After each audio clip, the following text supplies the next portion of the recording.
কোটি টাকার সেতু, অথচ দুপাশে রাস্তা নেই। মই দিয়ে ওঠানামা করতে হচ্ছে ব্রিজে। বয়স্ক লোক আইটির মধ্যে যাওয়া এসে করে ছিঁড়ি ছিঁড়ি পরে ফিরিয়ে দিন গরুর দড়ি পাই কিছু পাই নিয়ে আসিয়ে বান্ধি দেই।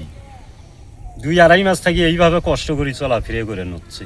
গাইবান্ধার সুন্দরগঞ্জ উপজেলার শ্রীপুর ইউনিয়নের বাড়াইকান্দি গ্রামের খালের উপর নির্মিত এই ব্রিজ আশীর্বাদের চেয়ে গলার কাটা হয়ে দাঁড়িয়েছে গ্রামবাসীর কাছে।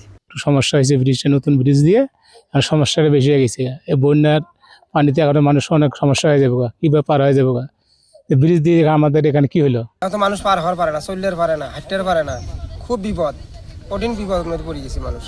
দুপাশে সংযোগ সড়ক না থাকায় চরম দুর্ভোগে পড়েছেন এলাকাবাসী। স্থানীয়দের উদ্যোগে বাঁশের টার বা চড়াট স্থাপন করে ঝুঁকি নিয়ে চলাচল করছেন। সব ধারের যানবাহন চলাচল বন্ধ থাকায় পায়ে হেঁটে পার হচ্ছেন স্কুল কলেজগামী শিক্ষার্থীরা।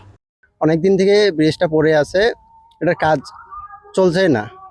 অনেক দিনের লোকগুলো চলে গেছে, এই কারণে আমাদের এলাকাবাসীর অনেক সমস্যা হইতেছে।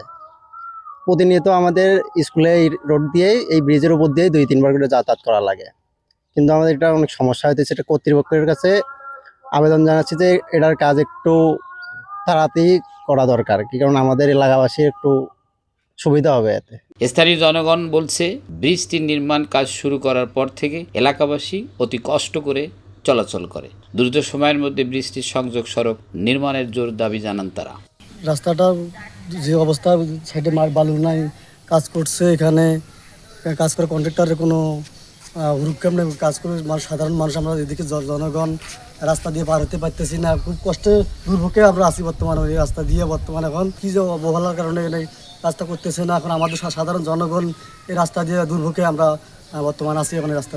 উপজেলা প্রকল্প বাস্তবায়ন অফিস সূত্রে জানা গেছে, দুর্যোগ ও ত্রাণ মন্ত্রণালয়ের অর্থায়নে গাইবান্ধার রামিম এন্টারপ্রাইজ ঠিকাদারি প্রতিষ্ঠান ব্রিজটির নির্মাণ কাজ করেন। এতে ব্যয় হয় 1,01,00,000 টাকা। ঠিকাদার জিয়াউল ইসলাম বলেন, নির্মাণ কাজ শেষ হওয়ার পর ভারী বৃষ্টিতে খালটি পানিতে ভরে যাওয়ায় ব্রিজের সংযোগ সড়ক নির্মাণ করা সম্ভব হয়নি। উপজেলা প্রকল্প বাস্তবায়ন কর্মকর্তা মোহাম্মদ মশিউর রহমান বলেন, বন্যার কারণে ব্রিজের সংযোগ সড়ক নির্মাণ করা যাচ্ছে না। এলাকাবাসীর চলাচলের জন্য দ্রুত বিকল্প ব্যবস্থা করা হবে বলে তিনি জানান। ইমান নানাকুন্দ, মাধুঘর নিউজ, সুন্দরগঞ্জ, গাইবান্ধা।